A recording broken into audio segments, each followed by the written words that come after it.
कैसे हो। आइए हम आज आप लोगों के सामने एक बड़ा इंटरेस्टिंग टॉपिक लेके आए हैं। वो इंटरेस्टिंग टॉपिक क्या है? कोलिजन थ्योरी और नीट सिलेक्शन। माने दोनों में क्या रिलेशन है? दोनों से माने कोलिजन थ्योरी से आप अपने आप को नीट में सिलेक्शन के लिए किस तरीके से मोटिवेट कर सकते हो, उसके लिए हम लोगों ने कहा। देखिए, कोलिजन थ्योरी आप लोगों ने पढ़ा कि कोलिजन थ्योरी ये कहती है कि रेट ऑफ रिएक्शन डिपेंड करती है कोलिजन पे। माने कि कोई रिएक्शन होने के लिए कोलाइड होना ज़रूरी है, टक्कर होना ज़रूरी है। ठीक है, तो नीट में सिलेक्शन भी यही कहता है कि नीट में सिलेक्शन होने के लिए, नीट में सिलेक्ट होने के लिए क्या होना चाहिए? टक्कर ज़रूरी होगी। किससे टक्कर? हमसे? नहीं नहीं नहीं नहीं। क्या घर वालों से? नहीं नहीं नहीं। किससे टक्कर हो नहीं हो? आपकी बुक से टक्कर होनी है, बुकों से। आपको अपनी बुकों से टकराना होगा।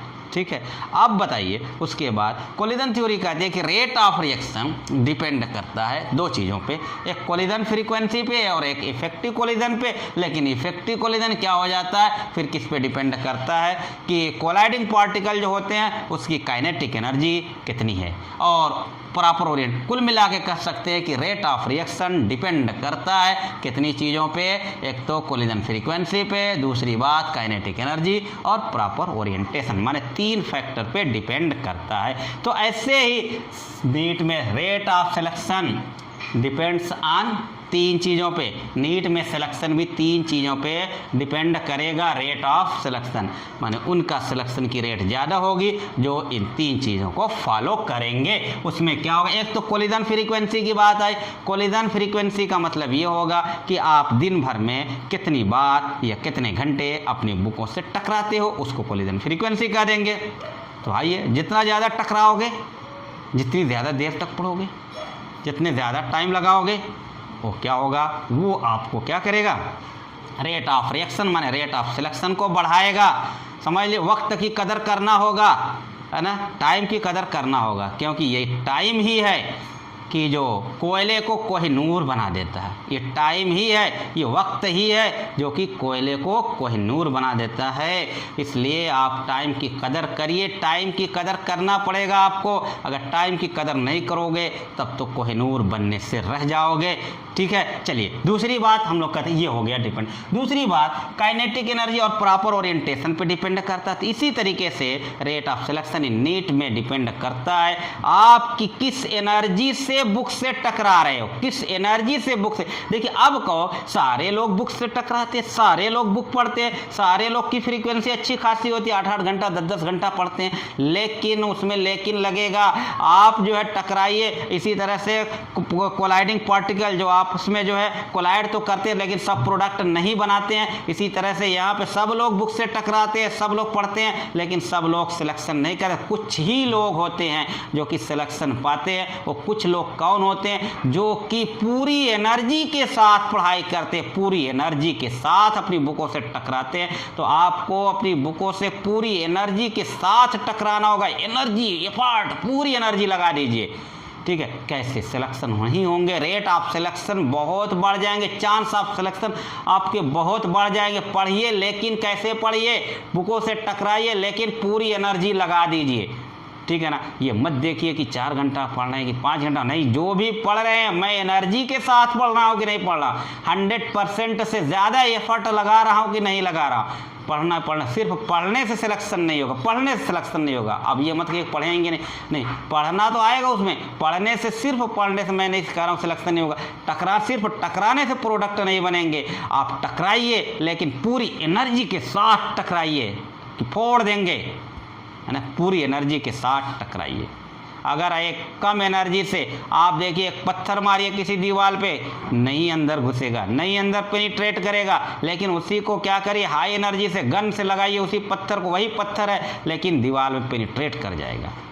ठीक है ना, जैसे ही आपने एनर्जी बढ़ाया उसकी, क्या कि पेनिट्रेट कर जाए। तो आप क्या करिए, फुल एनर्जी लगा के पढ़िए जब भी पढ़िए। ठीक है ना, नीट में पेनिट्रेट करना है। ठीक है, सिलेक्शन की रेट को, सिलेक्शन की चांसेस को बढ़ाना है तो पूरी एनर्जी के साथ। उसके बाद तीसरा कोलिजन थ्योरी कहती है कि प्रॉपर ओरिएंटेशन भी होना। अब देखिए, टकरा भी रहे हैं, आपको टकरा भी रहे, पूरी एनर्जी के साथ भी टकरा रहे हैं, लेकिन अगर प्रॉपर ओरिएंटेशन नहीं है तो फिर भी प्रोडक्ट नहीं बनेगा। ऐसे आप पढ़ भी रहे हैं, पूरी एनर्जी के साथ पढ़ रहे हैं, बुक से टकरा भी रहे हैं, पूरी एनर्जी से टकरा रहे हैं, लेकिन अगर प्रॉपर तरीके से पढ़ाई नहीं कर रहे, एक मैनेज तरीके से पढ़ाई नहीं कर रहे, अगर रैंडमली पढ़ रहे हैं तो बहुत मुश्किल हो जाएगा। जिस तरीके से प्रोडक्ट नहीं बनता उसी तरीके से आपको सिलेक्शन बहुत मुश्किल हो जाएंगे। तो इसलिए आपको एक रैंडम तरीका छोड़ के एक मैनेज तरीके से पढ़ना होगा।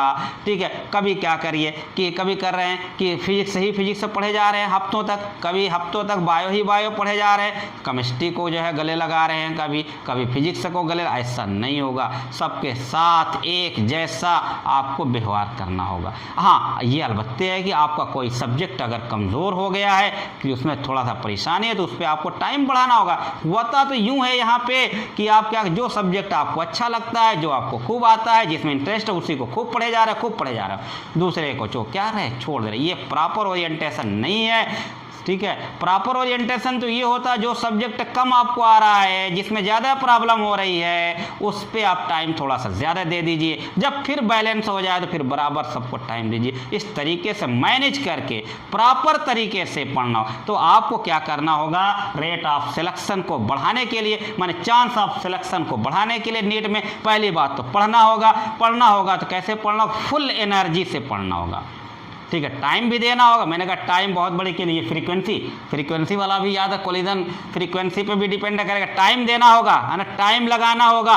और उसके बाद जो ना उसमें जो टाइम लगाने के बाद जो पढ़ाई करोगे, जो बुकों से टकराओगे, फुल एनर्जी के साथ, फुल कंसंट्रेशन के साथ आपको टकराना होगा बुक से। उसके बाद क्या करना होगा कि प्रॉपर तरीके से आपको मैनेज तरीके से, एक वेल मैनेज तरीके से आपको पढ़ाई करना होगा। ठीक है बच्चों, तो ये थोड़ा सा इंटरेस्टिंग टॉपिक था आपका, जो कि आपको मोटिवेट करेगा नीट के एग्ज़ाम के लिए। तो आप बिल्कुल मोटिवेट रहिए, पूरे एनर्जेटिक रहिए। बस जो हो सकता है 1-2 महीने, अभी आप तो क्लियर तो डेट हुई नहीं है, 1 महीना भी हो सकता है, 1.5-2 महीने भी हो सकते हैं, बस इसी के आसपास आनी है डेट।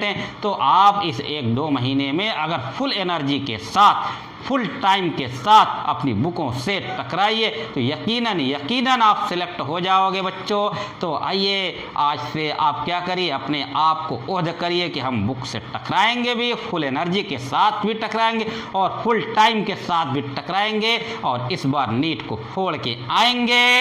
थैंक यू बच्चों, सो मच।